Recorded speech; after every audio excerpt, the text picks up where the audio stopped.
صالح احمد شریف وہ ہے کہ جس کے فیض یافتگان نے قومی اسمبلی میں بھی الحمدللہ ختم نبوت کا پہرا دیا ہے. بلند آواز سے دونوں ہاتھ بلند کر کے بولو حق آخری نبی. ان اللہ و ملائکتہ یصلون علی النبی ایھا الذین آمنوا صلوا علیہ وسلموا تسلیما.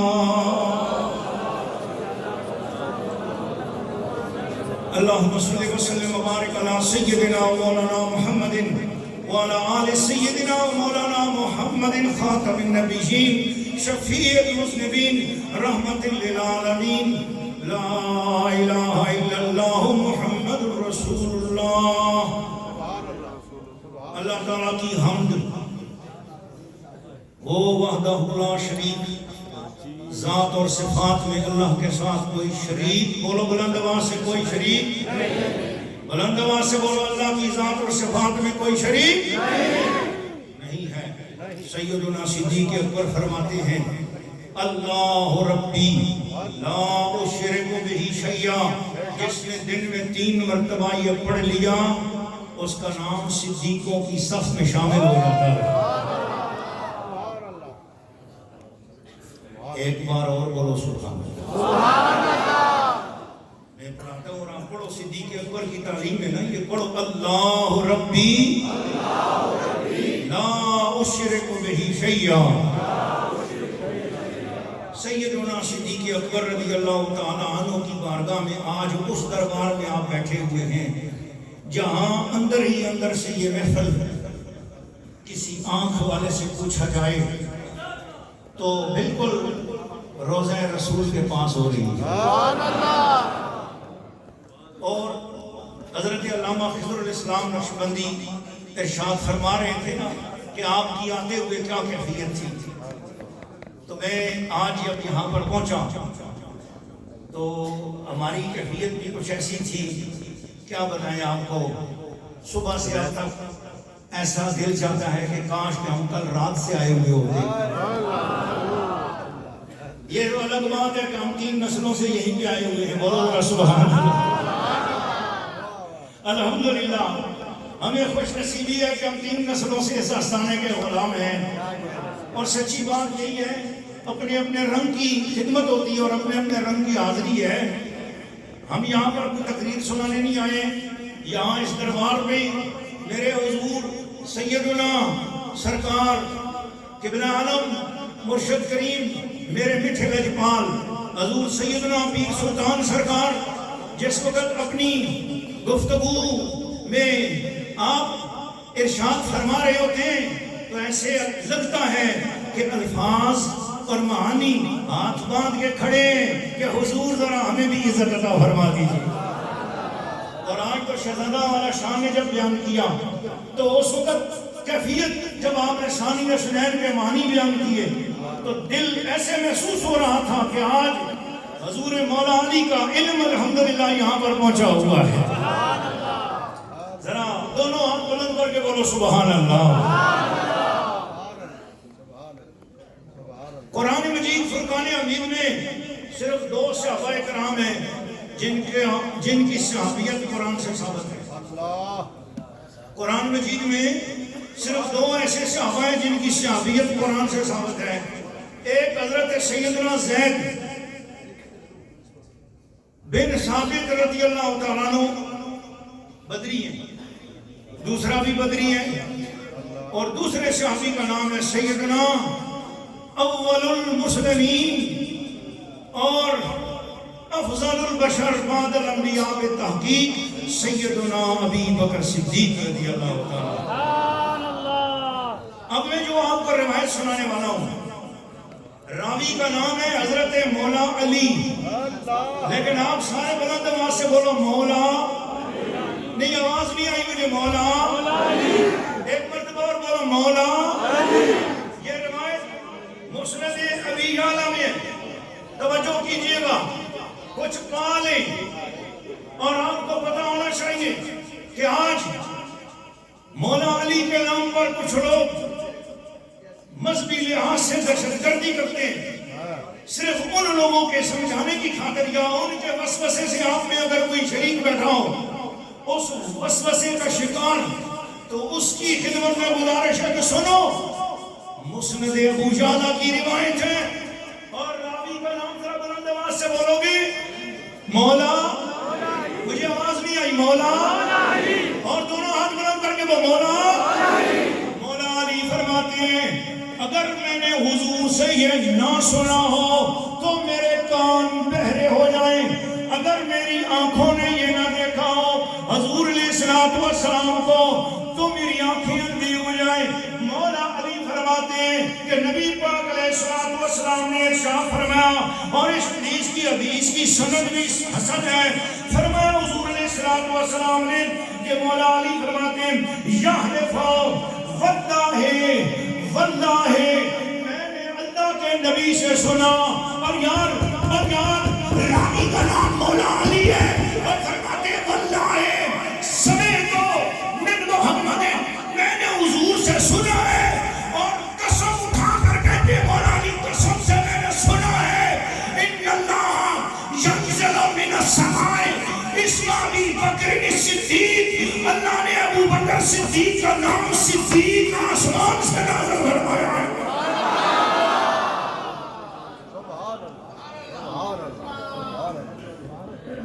اب اس کے ساتھ دوسری روایت سن لو ذرا، یہ روایت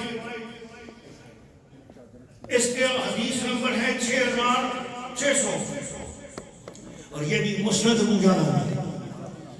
اور جمیل السماء، رسول اللہ صلی اللہ علیہ وسلم فرماتے ہیں مجھے اللہ نے آسمانوں کی سیر کرائی، بلند آواز سے بولو سبحان اللہ، سبحان اللہ، ایک بار اور بولو سبحان اللہ۔ سبحان اللہ۔ نبی پاک نے فرمایا کہ مجھے اللہ نے آسمانوں کی سیر کرائی، فی لیلۃ المعراج، معراج کی رات، اسراء کی رات، فما مررت بسامائن الا وجدت فیہا اسمی محمد الرسول اللہ و ابو بکر خلفی، میں نے جس آسمان پہ بھی اپنا نام لکھا ہوا دیکھا، ہر آسمان میں محمد الرسول اللہ لکھا ہوا تھا، اور میرے نام کے ساتھ ہر آسمان میں ابو بکر صدیق کا نام بھی لکھا ہوا تھا۔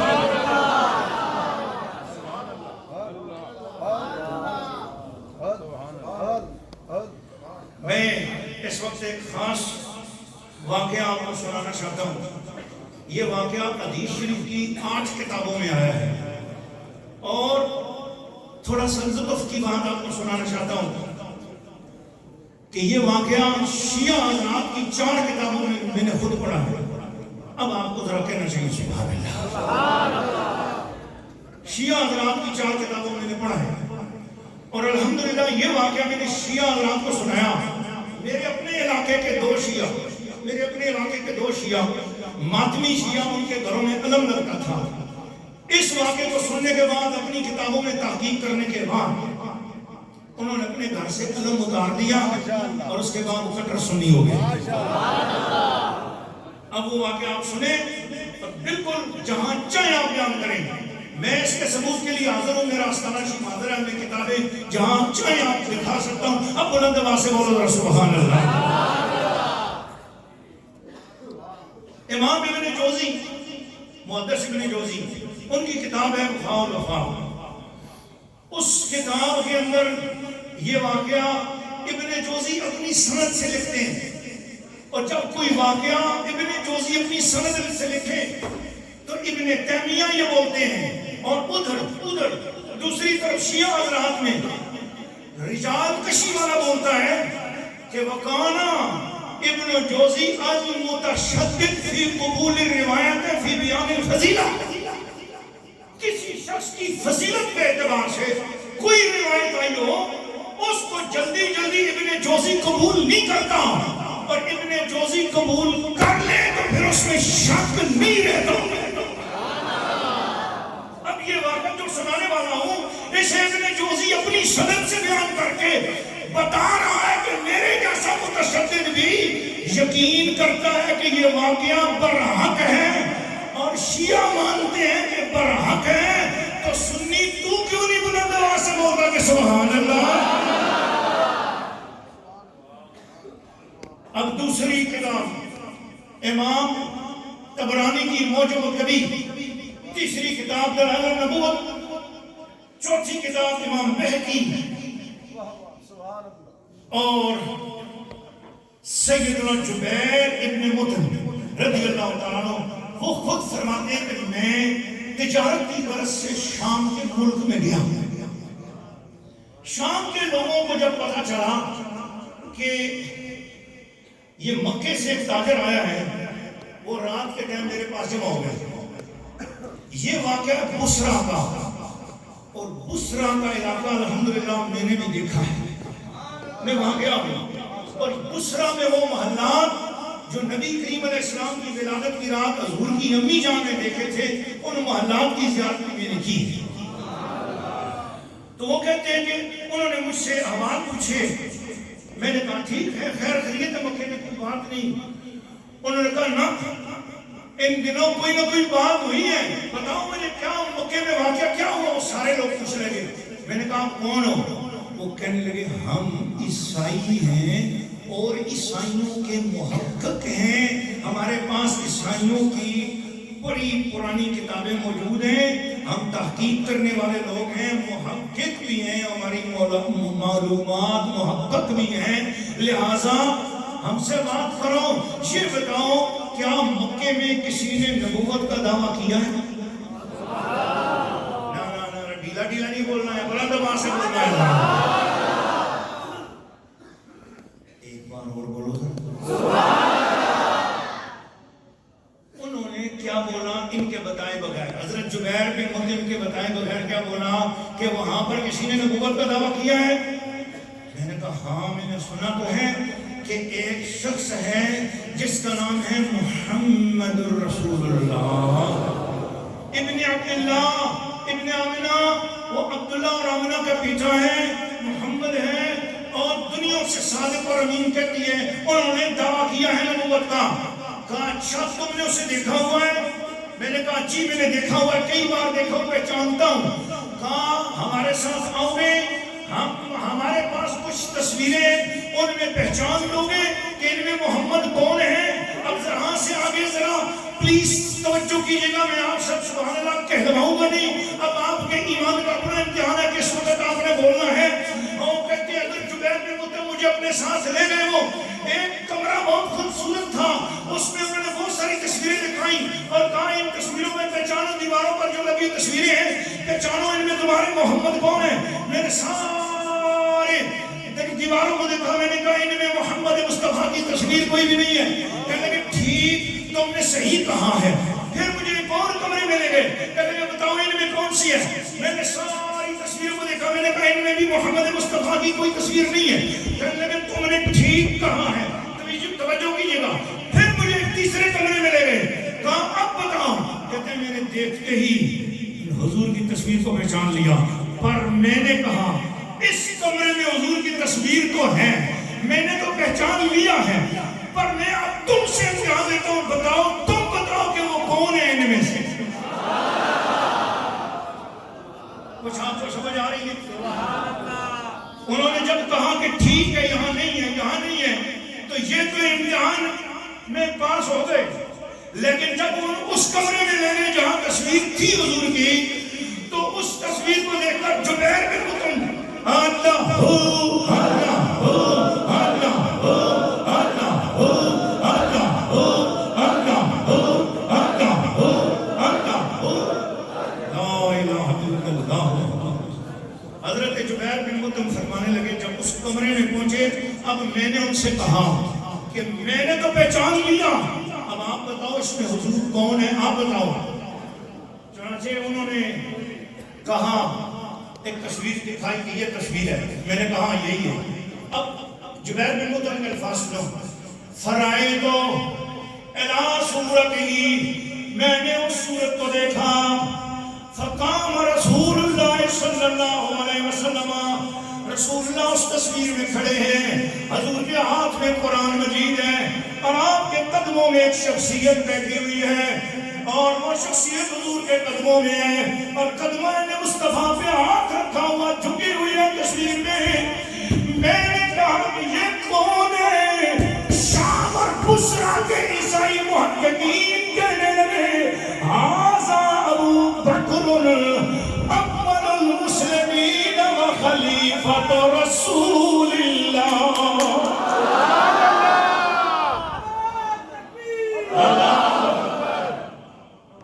نعرہ رسالت، نعرہ تحقیق. ہم دروازے پر کوئی تقریر کرنے نہیں آئے، ہم تو اس دروازے کے پرانے نوکر ہیں، ہم الحمدللہ پرانے خادم ہیں. اس لیے آپ ذرا ذوق سے بولو سبحان اللہ. بس آپ ایک حدیث شریف سناؤں گا، بس اس کے بعد میں اجازت چاہوں گا. حضرت عمر فاروق اور حضرت صدیق اکبر کے درمیان کوئی کسی مسئلے میں شکر رنجی ہو گئی، شکر رنجی ہو گئی، اور اس میں یعنی کہ جلال کا پہلو، اپنے الفاظ ذرا سوچ کے بولوں گا، جلال کا پہلو حضرت فاروق اعظم کی طرف سے تھا. چنانچہ حضرت ابو بکر صدیق نے آپ سے کہا کہ چلو اس بات کو جانے دو اور معاف کر دو. حضرت فاروق اعظم نے اس وقت فوراً معاف کرنے کا نہیں سوچا اور گھر چلے گئے. حضرت ابو بکر صدیق بھی وہاں سے سیدھا بارگاہ مصطفیٰ میں آ گئے. تھوڑی دیر بعد فاروق اعظم کو خیال آیا کہ یہ کیا ہو گیا. چنانچہ فاروق اعظم جو ہے وہاں سے صدیق اکبر کے گھر آئے. یعنی حدیث کی 8 کتابوں میں اس کا بھی حوالہ ہے. آئے فاروق اعظم صدیق اکبر کے گھر آئے، پتہ کیا آپ کہاں ہیں؟ فرمایا گھر تو نہیں آئے. فرمایا پھر داؤد دیکھو اگر گھر نہیں ہے تو وہ حضور کے پاس ہی ہوں گے. چنانچہ جس وقت حضرت فاروق اعظم مسجد نبی میں پہنچے تو ان کو یہ منظر نظر آیا کہ صدیق اکبر رسول پاک کے ساتھ کوئی سرگوشی فرما رہے ہیں.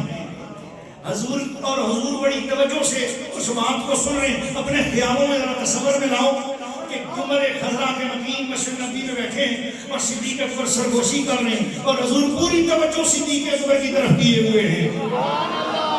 حضرت عمر فاروق سمجھ گئے کہ یہ میرا ہی مسئلہ حضور کی بارگاہ میں پیش ہو رہا ہوگا. چنانچہ میں نے بڑی سوچ سمجھ کے الفاظ روایات کو اپنے الفاظ میں بیان کیا ہے. روایت کے اوریجنل الفاظ یہاں بیان کرنے کی سکت نہیں، مختصر کر رہا ہوں کہ حضرت فاروق اعظم پہنچ گئے اور صدیق اکبر عرض کرنے حضور میں بھائی فاروق سے عرض کر رہا ہوں کہ فاروق اعظم مجھے معاف کر دو، اور فاروق اعظم مجھے معاف نہیں کر رہے ہیں. چنانچہ فاروق اعظم کھڑے ہو گئے اور ہاتھ جوڑ کر اس کی یا رسول اللہ ابو بکر کی خطا نہیں تھی، خطا میری تھی اور حضور مجھے معافی مانگنی چاہیے تھی، میں معافی مانگتا ہوں. اس پر حضور جلال میں آ گئے اور جلال میں آ کر حضور منبر پر تشریف فرما ہو گئے اور صحابہ کرام رونق افروز ہو گئے مجلس میں. اور حضور منبر پہ کھڑے ہو کر حضور علیہ السلام نے ایک جلال میں خطبہ دیا. حضور نے فرمایا یا ایھا الناس، اے لوگوں، ان اللہ بعثنی الیکم، اللہ نے مجھے تمہاری طرف مبعوث کیا. میں نے تم سب کے سامنے آ کر بولا تھا کہ اللہ نے مجھے رسول بنایا ہے. فقط کذبتم، تم سب نے مجھے جھٹلایا تھا میرے منہ پر، تم نے کہا تھا کذبتا کہ تو جھوٹا ہے. لیکن صدیق اکبر کے لیے فرمایا کہ وقال ابو بکر صدقہ، لیکن جب بات آئی ابو بکر کی تو اس نے کہا کہ وہ سچ کہتا ہے، وہ سچ کہتا ہے. اب کذبتا اور صدقہ میں ذرا آپ کی توجہ چاہوں گا. کذبتا کا مطلب ہے تم نے منہ پر مجھے کہا کہ تو جھوٹا ہے، لیکن صدیق نے منہ پر تو کہا سچا ہے. صدقہ میری پیٹھ پیچھے بھی لوگوں سے کہتا رہا کہ یہ ہستی سچی ہے، یہ ہستی سچی ہے، یہ ہستی سچی ہے، محمد مصطفیٰ سچے.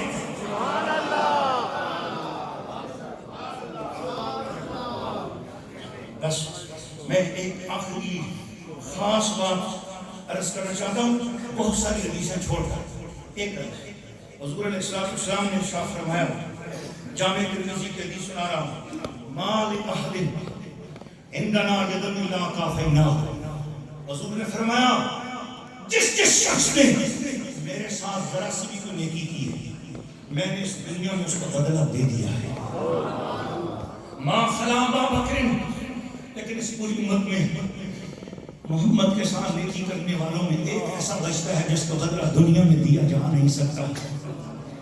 فإن له عندنا يد، اس کا کوئی ایسا احسان ہے ہم پر، یکافی اللہ یوم القیامہ، اس کا بدلہ قیامت کے دن اللہ خود ادا فرمائے گا۔ حضور نے فرمایا ان ارحم امتی بامتی ابی بکر، میری اس امت پر سب سے زیادہ رحم کرنے والا، ارحم سب سے زیادہ رحم کرنے والا میری امت پر، میری امت میں اگر کوئی ہے تو اس کا نام ابو بکر صدیق۔ مسند حضرت سیدنا امام انس بن مالک، میری اپنی حدیث کی روایت انہی پر تشریف پہنچتی ہے، بدری صحابی ہے، حدیث نمبر ہے 9341۔ آپ اس میں ایک بڑا لذت والا واقعہ ہے، میں سمجھتا ہوں جس کا ایمان ہوگا آج اس شخص کو بڑی یہ کیفیت ملے گی۔ اور میں چیلنج کر رہا ہوں ایک خاص بات پر، پوری امت میں کوئی ایسا بندہ نہیں ہے کہ رسول اللہ نے خود اپنی زبان سے فرمایا ہو کہ اس کی منقبت مجھے سنائی جائے۔ حضرت حسان بن ثابت کو حضور علیہ السلام نے فرمایا حسان میری نعتیں تو لکھتے رہے ہو، کبھی میرے صدیق کی شان میں بھی کچھ لکھا ہے؟ میں چاہوں گا 3 مرتبہ اس بات پر کہہ دوں سبحان اللہ، سبحان سبحان سبحان اللہ۔ سیدنا حسان ابن ثابت پہلے سے انہیں شاید معلوم تھا، یار کی مرضی جانتے تھے، پہلے سے تیار کر رکھی تھی صدیق کی شان میں منقبت لکھ کر۔ تو اس وقت حضور نے جب فرمایا حسان کبھی میرے صدیق کے لیے بھی کچھ لکھا ہے؟ حضرت حسان نے عرض کیا جی یا رسول اللہ میں نے صدیق کی شان میں بھی کلام لکھا ہے۔ محدثین اس مقام پر لکھتے ہیں پوری امت میں، پورے صحابہ میں اور پورے اہل بیت میں کوئی اور شخص نہیں ہے جس کی منقبت کی فرمائش حضور نے کی ہو۔ اس امت میں فقط صدیق اکبر ہیں جن کی منقبت کی فرمائش خود مصطفیٰ نے فرمائی۔ چنانچہ حضور نے فرمایا پھر مجھے سناؤ۔ اللہ حسان ابن ثابت سے یا حضور نے اپنی نعت سنی ہے یا صدیق کی منقبت کو سنا ہے؟ فرمایا سناؤ۔ پھر صدیق اکبر کی منقبت حضور سن رہے ہیں اور صحابہ کی مجلس میں، اور حسان بن ثابت کھڑے ہوئے اور انہوں نے یہ منقبت پڑھی وَثَانِيَ اثْنَيْنِ فِي الْغَارِ الْمُنِيفِ وَقَالَ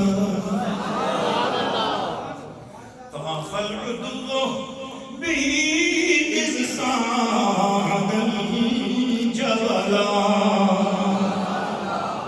یا رسول اللہ اونچے پہاڑ کی غار میں دشمن غار کے ارد گرد چکر لگا رہا تھا اور صدیق آپ کے ارد گرد حفاظت کے لیے بیٹھا ہوا تھا۔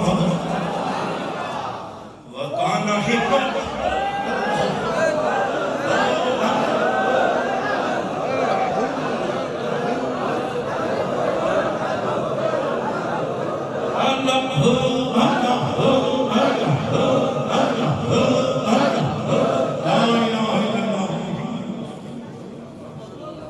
وَكَانَ حِبَّ رَسُولِ اللَّهِ قَدْ عَلِمُوا۔ بلند آواز سے بولو سبحان اللہ۔ صدیق کی وہ منقبت جو حضور نے خود سنی ہے، آج آپ کو دربار عالیہ صادقہ شریف میں اس وقت یہ مجلس میرے حضور کے وسیلے سے، میرے حضور پیر فقیر ثانی سرکار کے وسیلے سے یہ محفل اس وقت محفل مصطفیٰ میں تبدیل ہو گئی ہے، اور ہم جیسے کتے کمینے بھی حضور کے صدقے نوازے جا رہے ہیں۔ بولو سبحان اللہ۔ وَقَانَ حِبَّ رَسُولِ اللَّهِ قَدْ عَلِمُوا مِنَ الْبَرِيَّةِ لَمْ يَعْدِلْ بِهِ بَدَلًا۔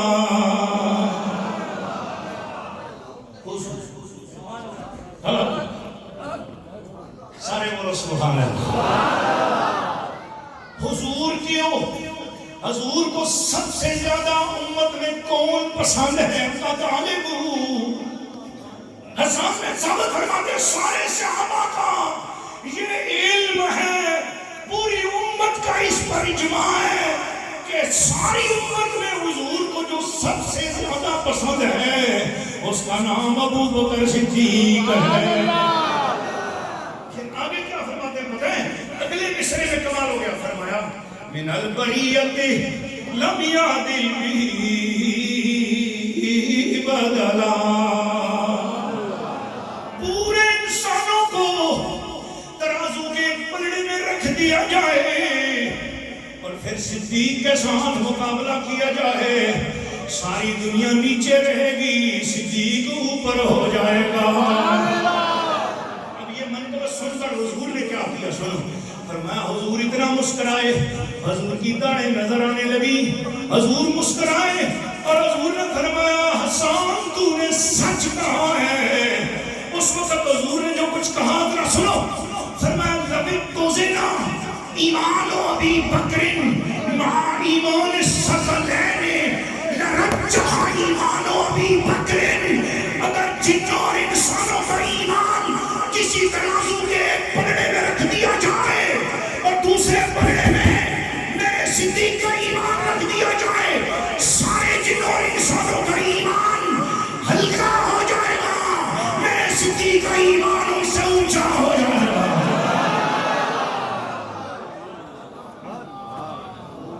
حضور ہاتھ جوڑ کر آج ہی یہاں دربار عالیہ سالک آباشی میں بیٹھ کر اس منقبت کے فیض سے میں نے صدیق اکبر کی بارگاہ میں ایک منقبت لکھی ہے. جو کہ منقبت کی فرمائش کرنا, صدیق کی منقبت کی فرمائش کرنا سنت رسول ہے, اور یہ سننا سنت رسول ہے. میں نے سوچا اس دربار سے اور کون سی ایسی جگہ ہے جہاں صدیق کی منقبت سنتا ہوں اور وہ سیدھی بارگاہ رسالت میں پہنچ جائے. اجازت ہو تو پھر سنا دوں. بلند معصر رب رسول صلی اللہ